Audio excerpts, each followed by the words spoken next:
What's going on, everybody? You know what it is, and by now you should know who it is. It's your girl Rain. Checkin people listen. So, it's Say It Ain't So Saturday in your girl Rain's world, and I am just here to check in with you, the rainbows. You know, I do everything that I do for the love of you all. Blessings, happy new month. Double R, what's up? So yeah, check it, people listen. So your girl Rain has been experiencing some really new different type of things. God has been so amazing. As always, God has been opening the windows in heaven and pouring out your girl blessings. And yeah, I'm so excited to see what the final quarter of this year is going to bring as the third quarter winds up in this month and then the last final quarter begins. Oh my goodness, I am so grateful that we survived the hottest summer ever here in the Texas, Louisiana area. You know, I've been in between the two lately. Some things have been taken away from me and so much has been added. You have to stay tuned to find out. There's some beautiful things happening in your girl's world. And of course, you know, I want to take you along the road with me. So I just wanted to come in, check in and catch up with you all and see how you all have been doing. I think how I want to do this Say It Ain't So Saturday catching up edition is that I want to talk about a few things. I want to talk about intercultural, interfaith relationships. In the past, you know, your girl Rain thought she found the one. I thought I found my forever. And, you know, I have no ill will towards any of my X Factors. Most of us are still pretty good friends. I have been sending prayers towards Boo-Boo because he recently lost his only sister, his oldest sister, and his family have experienced some loss in the last, you know, year or two. But this loss was really big. It affected me as well because I was really, I could really cut for my sister-in-law. Well, my sister-in-law is what I like to say. But God is still good. And I have always known that when God was going to allow that special person to come, I always believed, even as a young girl, as a young lady, even as a young adult, that I have no discrimination inside of me. And I tend to gravitate towards the unknown. I tend to gravitate towards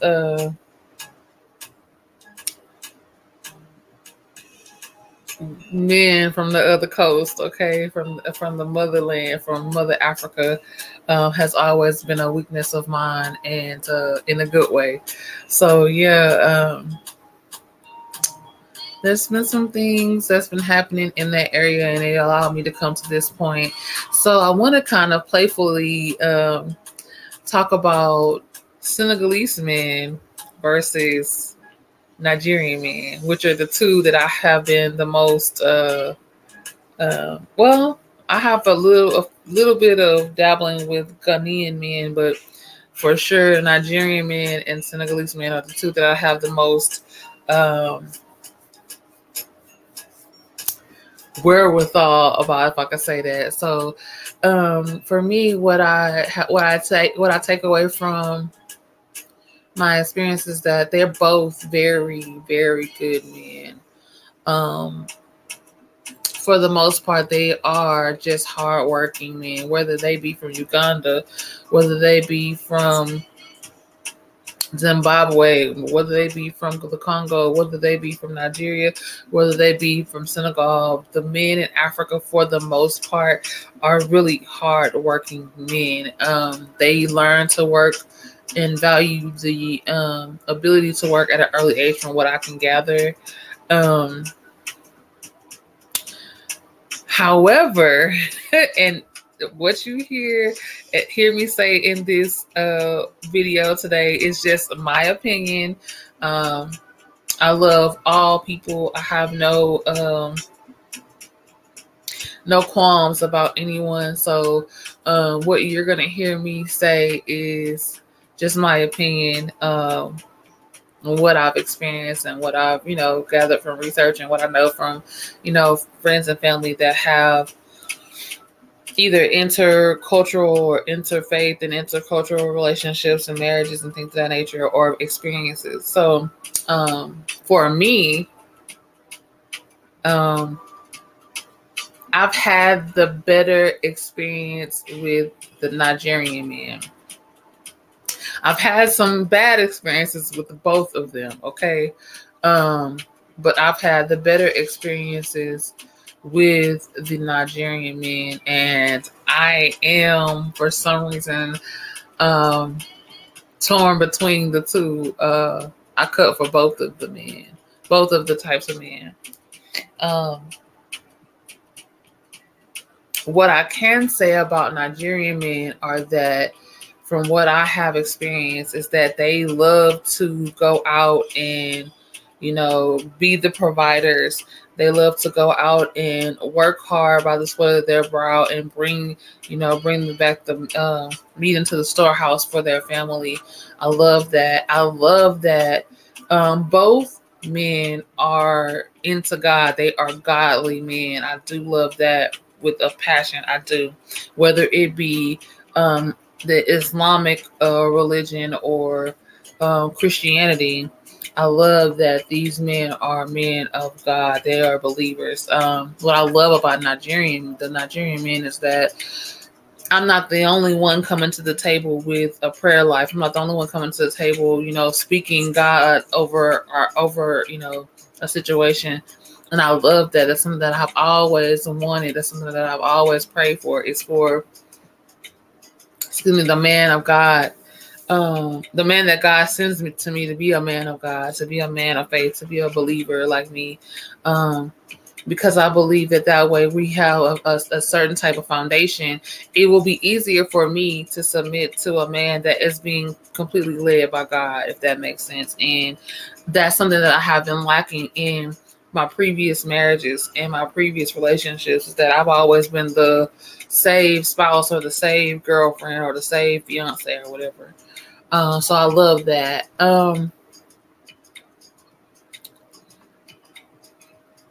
I love the entrepreneurial spirit that they have. I love the way they pursue you.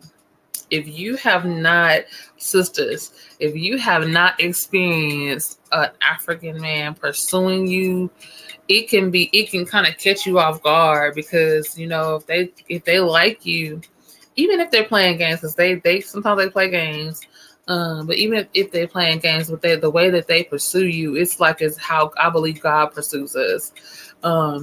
They let you know that they are looking at you, that they are interested in you, and that they want to see where it can go. And if you're like me, I heard another sister that I watched on YouTube say that the other day, that you're like, how do you love me? You don't even know me. You just barely meeting me. You don't even talking to me 2 days. But it's just the way that they're in their culture. They call you the queen. They call you their heart. They call you their everything. You're beautiful, and you're this and you're that. And it doesn't matter what package you come in. Excuse me, I'm spitting, y'all, because this is juicy to me. But anyway,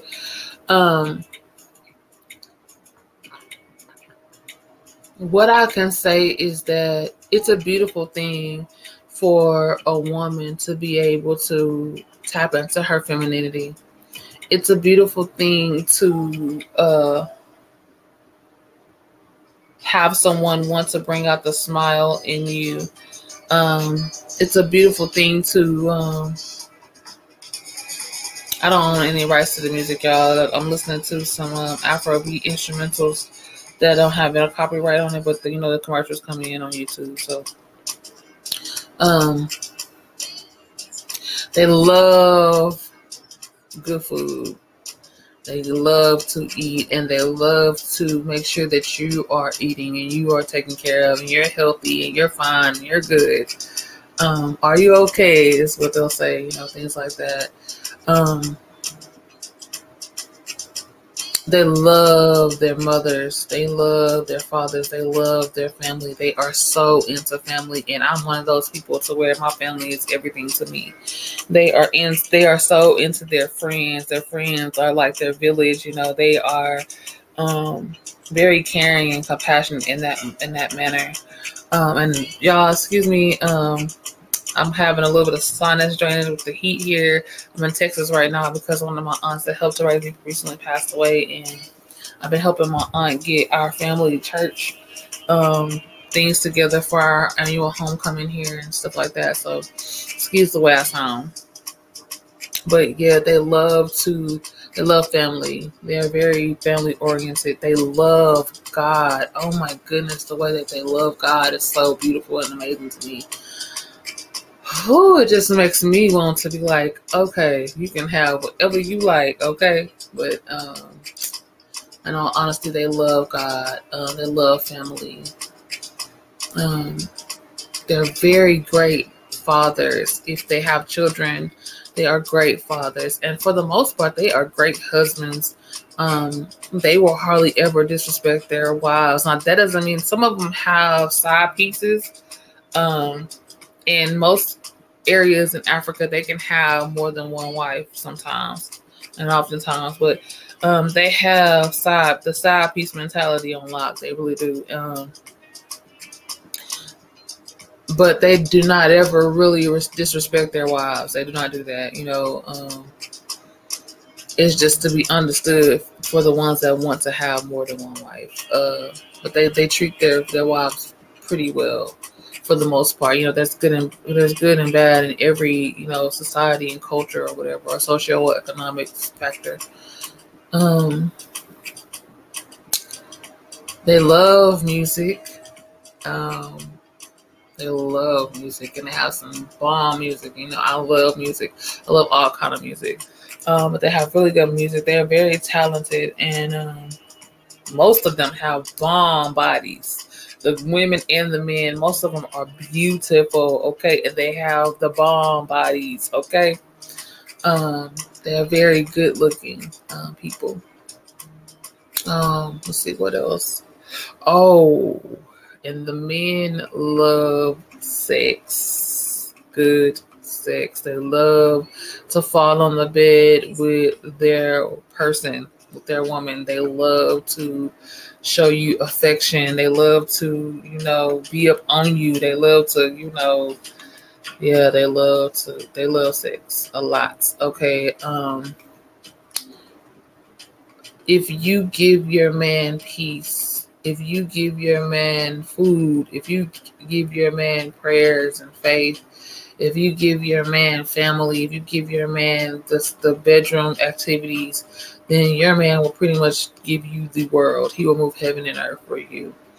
And that's something that I'm learning and I'm loving about that. So, I just wanted to kind of check in and have a little random, say it ain't so Saturday. So say it ain't so that Keith, a little sprinkle of raw and uncutness. Your girl Rain has a soft spot. She has a sweet tooth for the African man.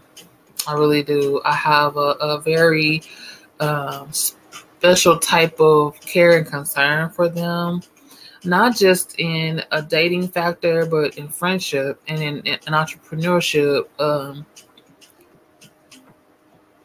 I am soon to be able to finally make it to Mother Africa, and I have been invited in numerous ways in different states and countries there. to do the Lord's work. So missionary work is something that is near and dear to my heart and that I have been putting on the back burner for a long time. So I'm finally going to be stepping into that, and I'm grateful for that. I'm grateful to be able to do my part to bridge the gap from the States to Mother Africa, to be a part of the diaspora in whatever shape, form, or fashion that I can. If I could have it my way in the next 5 years, I will be living on Mother Africa, in Mother Africa, if I can have it my way, if I can call those things that be not as though they are, and though they were. Okay. So, yeah, I just wanted to come on and catch up.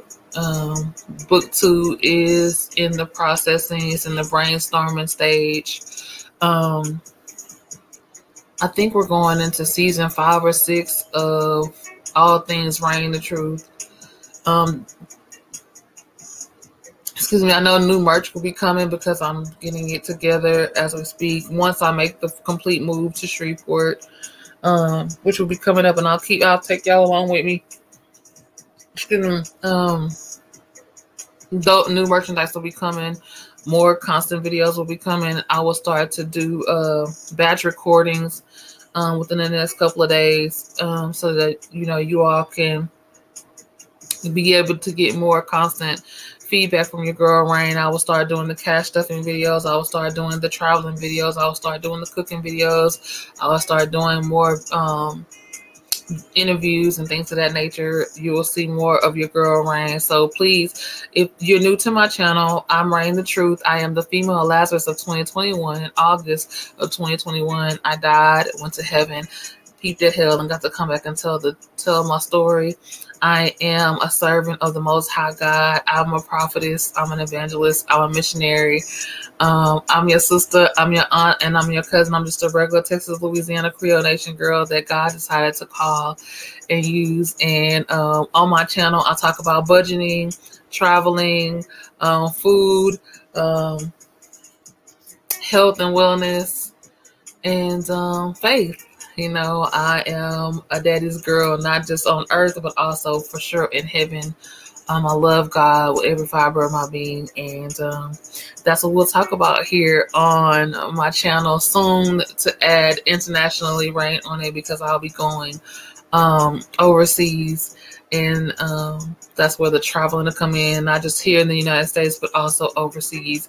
I'll be going, and I'll be taking all of you, the rainbows, along with me. So please like, subscribe, and share.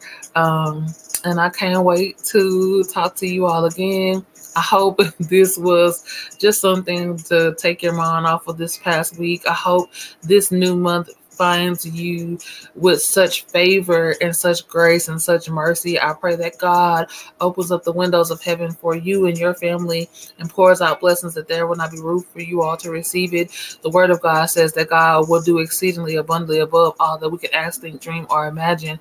And I pray that for you all. I pray supernatural, complete healing for anyone that's sick out there. I pray for God's shalom, because he's Jehovah Shalom, to rest on all of the bereaved families out there. There are many of mothers and fathers and sisters and brothers crying for the blood of their loved ones that's being shed. I pray for all of those that have been killed at the hands of rogue, racial, discriminatory police officers. And like my boy T Win says, let's love away black hate. Let's love each other. With that being said, I'm going to end it like I always do. Take God with you everywhere you go. And if you can't take them, maybe you need to ask them why folk come. Maybe you need to have several seasons. Maybe you shouldn't go, say you did. Make sure that you love God, love each other, and love yourself. It costs absolutely nothing to love. If we give each other a little more love and a little more love and a little more love, we can save and change our society and our culture. We can save and change our children and our community. We can save and change our world. We can make it great again. I gotta go. You know what it is, and by now you should know who it is. It's your girl, Reign. Checkin people, listen. I love you like a fat kid love cake. And your girl Reign loves all the cake with buttercream icing. Say you did. I'll see y'all in a couple shakes of rabbit's tail. Y'all already know I'm coming. Deuce out the roof. I love y'all. Gotta go. Bye.